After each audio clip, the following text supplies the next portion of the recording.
Spiritual Captivity by Lou White. Chapter 7. Hebrew Script. This image shows the Hebrew script as it may have appeared on the high priest's golden headpiece.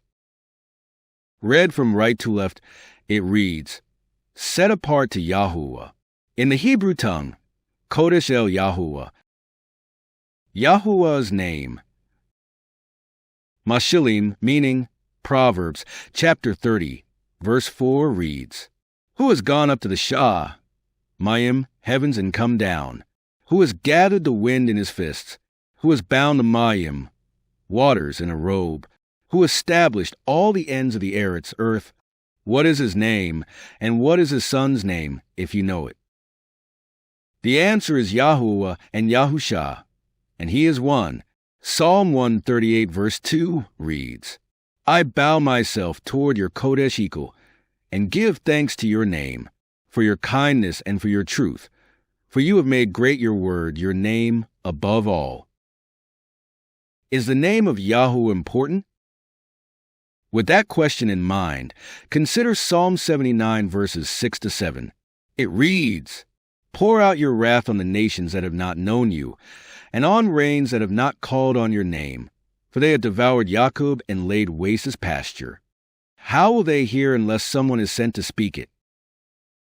In 2008, the Pope issued a bull, that is, a letter containing a direct order from the Pope, that the name based on the Tetragrammaton, the 4 vowels in Hebrew, is forbidden to use in prayer, song, or worship. There is only one name, and it's Hebrew, the language of Eber Ebrith.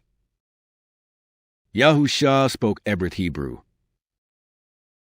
Acts 22 verse 2 and chapter 26 verse 14 say that Shaul, later known as Paul, heard Yahusha speaking to him in Ebrith. The language some translations have tried to alter by changing the word to Aramaic. The word Aramaic is not found in any of the writings of the first Nazarene. The word Aramaic is inserted in some of the translations, which often contain faulty interpretations. There was no letter J until the 16th century. The Anglican Catholic Circus adopted IESV from the Latin Vulgate. The KJV is the English translation of the Latin Vulgate. The word Jesus was not placed in it until decades later. Yahusha's only name is Hebrew. See Acts 4 verse 12. He came in his Father's name. It is expressed as the root word plus a suffix, Yahu plus Shah, and becomes Yahusha. This name means, I am your deliverer. James Strong published his concordance in 1890 and based his work on the King James Version, an Anglican Catholic translation. James Strong was a Methodist theologian and professor.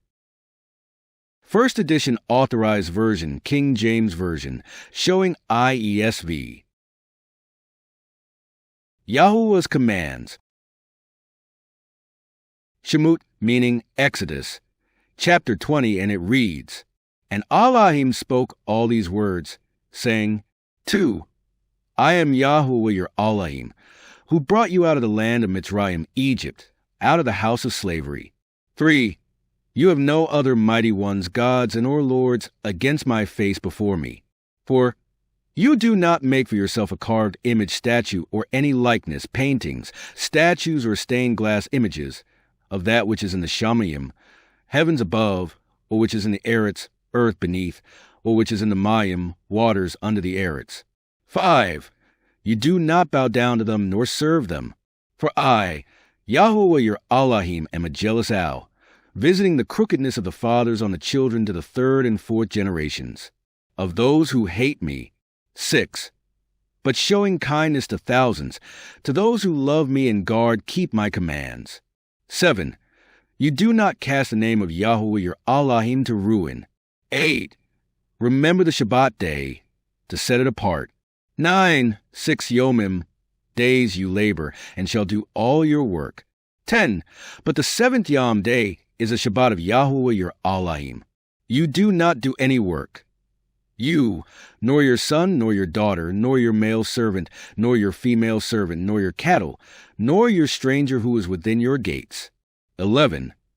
For in 6 Yomim Yahuah made the Shah, Mayim and the Eretz, the sea and all that is in them, and rested the seventh Yom. Therefore Yahuah blessed the Shabbat day and set it apart. 12. Respect your father and your mother, so that your Yomim are prolonged upon the soil which Yahuah your Allahim is giving you. 13. You do not murder, including yourselves and or unborn children.